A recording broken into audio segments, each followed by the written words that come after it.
मसीह यसू के सिखाए गए अंदाज में आप सबों की सलामती चाहता हूँ। खुदावंद का रहम फजल प्यार आप सबों के साथ होता रहे। खुदावंद आप सबों को बहुत ज़्यादा बरकत दे, अपने नाम जलाल अरफान के लिए कसरत के साथ इस्तेमाल करता रहे।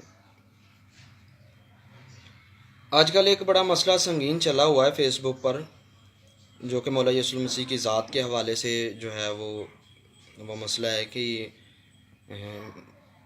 बहुत से मुस्लिम दोस्त भी कहते हैं कि यसू मसीह खुदा नहीं है, और बहुत से मसीही दोस्त भी ये कहते हैं कि यसू मसीह खुदा नहीं है। तो आज हम इसी चीज़ को देखेंगे। मैं छोटी सी वीडियो ये पेश करना चाहूँगा।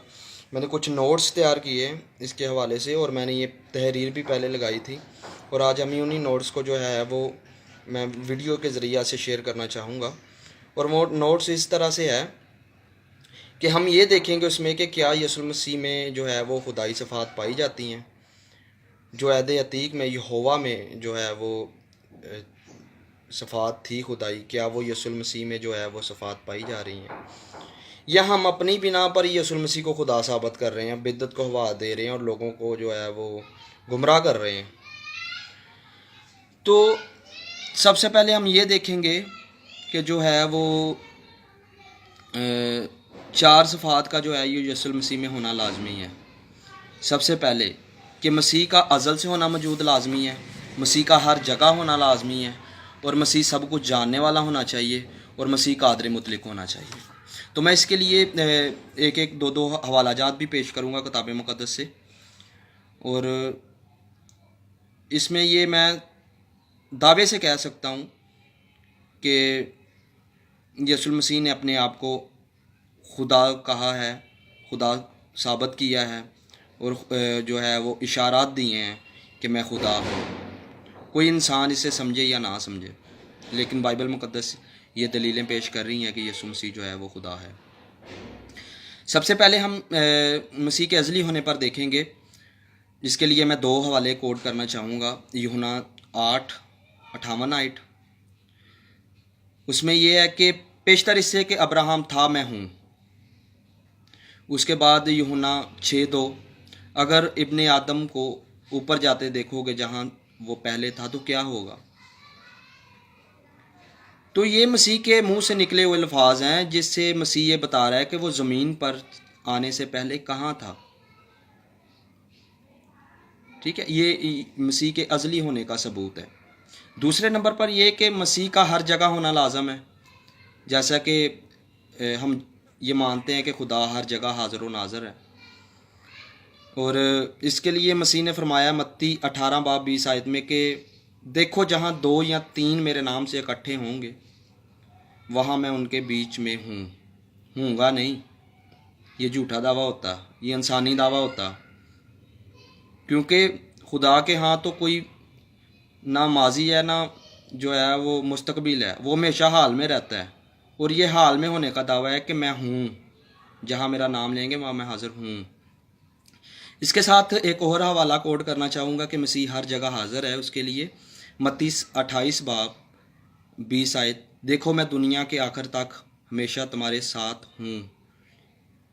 ये भी हर जगह मसीह के हाज़िर व नाज़िर होने का जो है वो सबूत है। और यहाँ भी लफ्ज़ हूँ आया है, रहेगा या ऐसे अल्फाज नहीं आए कि मैं हूँगा। ये झूठे अल्फाज होते, जाली अल्फाज होते, ये मुझ जैसे इंसान जो है वो इस्तेमाल करता। इसके साथ तीसरे नंबर पर जो है वो हमें ये देखना होगा कि क्या मसीह ने कभी ये दावा किया कि वो सब कुछ जानने वाला है। तो इसके लिए यूहन्ना 2:24-25 जो है वो आपके सामने तलावत करूँगा। लेकिन यीशु ने अपनी निस्बत उन पर एतबार ना करता था, इसलिए कि वो सब कुछ जानता था। वो आप जानता था कि इंसान के दिल में क्या है। ये कैसी अजीब बात है। अगर यीशु मसीह सिर्फ़ और सिर्फ इंसान होते तो वो दिलों के भेदों को कैसे जान सकता था, वो इरादों को कैसे जान सकता था। ये तो खुदाई सिफ़त है कि सिर्फ़ खुदा ही सब कुछ जानता है। इसके बाद जो है वो चौथी और आखिरी बुनियादी बात जो है वो हम ये देखेंगे कि मसीह कादिर मुतलक है या नहीं। तो इसके लिए लूका की इंजील और मरकज़ की इंजील से मैं दो हवाले तलावत करूँगा। लूका 8 बाब उसकी 24 سے 25 آیت، اس نے اٹھ کر ہوا اور پانی کے زور و شور کو جھڑکا اور دونوں تھم گئے، اور وہ ڈر گئے اور تعجب کر کے کہنے لگے کہ یہ کون ہے؟ اور آگے سوالیہ نشان آیا ہے، اور یہ بھی بڑی قابل غور بات ہے کہ آپس میں سوال کر رہے ہیں کہ یہ کون ہے؟ اس کا حکم تو جو ہے وہ ہوا اور پانی بھی مانتے ہیں۔ اس کے ساتھ جو ہے وہ مرکز کی انجیل 6 باب 48 آیت میں لکھا ہے، اور رات کے پچھلے پہر کے قریب وہ جھیل پر چلتا ہوا ان کے پاس آیا اور وہ ڈر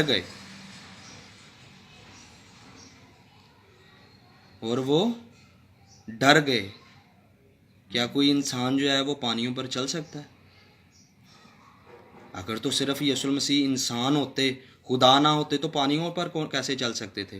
اگر اس کا مقابلہ ہم پرانے عہد نامے کی باتوں سے کریں تو ہمیں واضح طور پر یہ ہو جاتا ہے کہ پرانے عہد نامے میں خدا جو ہے وہ پانیوں پر چلتا تھا، اور اس کی ہمیں دلیل ملتی ہے، وہ پانیوں کو تھماتا تھا، ہواؤں کو تھماتا تھا، اور یہ کہ زبور 107 میں لکھا ہوا ہے، کیونکہ وہ حکم دے کر طوفانی ہوا چلاتا ہے، تب وہ اپنی مصیبت میں خداوند سے فریاد کرتے ہیں، وہ آندھی کو تھما دیتا ہے اور لہریں تھم جاتی ہیں۔ تو میرے عزیزو، میں یہ بتانا چاہتا ہوں، جو لوگ یہ اعتراض کرتے ہیں، بھائی بہن اعتراض کرتے ہیں کہ یسوع المسیح خدا نہیں ہے، تو اگر یسوع المسیح خدا نہ ہوتا تو ایسے دعوے نہ کرتا۔ یہ صرف دعوے نہیں ہیں، ان کی دلیلیں بھی دی ہیں کہ میں دنیا کے آخر تک ہمیشہ تمہارے ساتھ ہوں، میں ہر جگہ تمہارے ساتھ ہوں، میں علم الغیب جانتا ہوں، میں ہر جگہ حاضر ہوں۔ اور یہ صرف ایسے دعوے صرف خدا ہی کر سکتا ہے، کوئی انسان نہیں اٹھ کر کہہ سکتا کہ میں تمہارے دلوں کے بھیدوں کو جانتا ہوں، یہاں جہاں تم جاتے ہو میں بھی وہاں ہوں گا۔ تو یہ خدائی صفات ہیں جو صرف خدا میں ہونی چاہیے، اور مولا یسوع المسیح نے یہ دعوے کیے ہیں کہ وہ خدا ہے۔ تو اس طرح کے اعتراض کرنے کی بجائے اگر آپ کتاب مقدس کو خود پڑھیں، اس کا مطالعہ کریں، تو آپ کو ہر چیز کی شہادت ملے گی کہ یسوع المسیح جو ہے وہ خدا ہے۔ یسوع المسیح نے کہا ہے کہ میں خدا ہوں۔ یسوع المسیح نے، اگر آپ دیکھیں میرے ساتھ،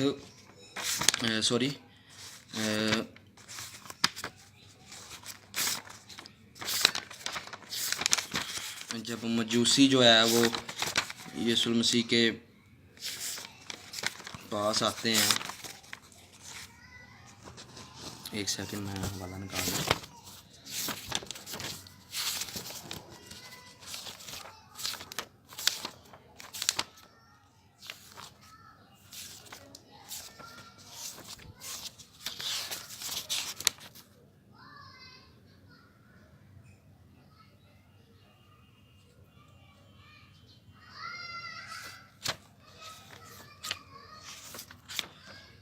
وہاں کچھ اس طرح سے مرقوم ہے، اگر آپ متی کی انجیل میں دیکھیں تو جو ہے وہ مجوسی جو ہے وہ آتے ہیں، گڈریے آتے ہیں، اور آ کر جو ہے وہ یسوع المسیح کو جو ہے وہ سجدہ کرتے ہیں، اپنے تحفے جو ہے وہ پیش کرتے ہیں، اور یسوع المسیح کو سجدہ کرتے ہیں۔ اگر یسوع المسیح خدا نہ ہوتے تو پیدائش کے طور پر ہی جو ہے وہ مقدسہ مریم یا یوسف جو ہے وہ کہہ دیتا کہ یار اس کو کیوں سجدہ کر رہے ہو، کیوں احمق بنے ہو، یہ تو ابھی بچہ ہے، یہ خدا نہیں ہے۔ تو وہاں بھی ہمیں دلیل ملتی ہے کہ کہیں جو ہے وہ یسوع المسیح کو سجدہ کرنے سے کسی نے نہیں روکا، اور نہ ہی کوئی آواز سنائی دی کہ تم نے یہ کفر کیا ہے، تم کافر ہو کہ تم نے ایک انسان کو سجدہ کیا ہے۔ تو ہمیں کتاب مقدس سے اور بھی بہت ساری شہادات ملتی ہیں جن سے ہمیں یہ واضح ثبوت ملتا ہے کہ یسوع المسیح جو ہے وہ خدا ہے۔ انہوں نے کہا ہے کہ میں خدا ہوں، اور انہوں نے اپنے دعووں سے ثابت کیا ہے کہ میں خدا ہوں۔ تو خداوند آپ سبوں کو بڑی زیادہ برکت دے، اور اپنے نام جلال عرفان کے لیے کثرت کے ساتھ استعمال کرے، اور خداوند جو ہے وہ اپنے کلام کو آپ پر انکشاف کرے تاکہ آپ ان کلام کی سچائیوں کو اچھی طرح سے تلاوت کر کے خداوند کے کلام پر ایمان لانے والے بن سکیں. خداوند آپ کو سب کو بہت زیادہ برکت دے. آمین. God bless you.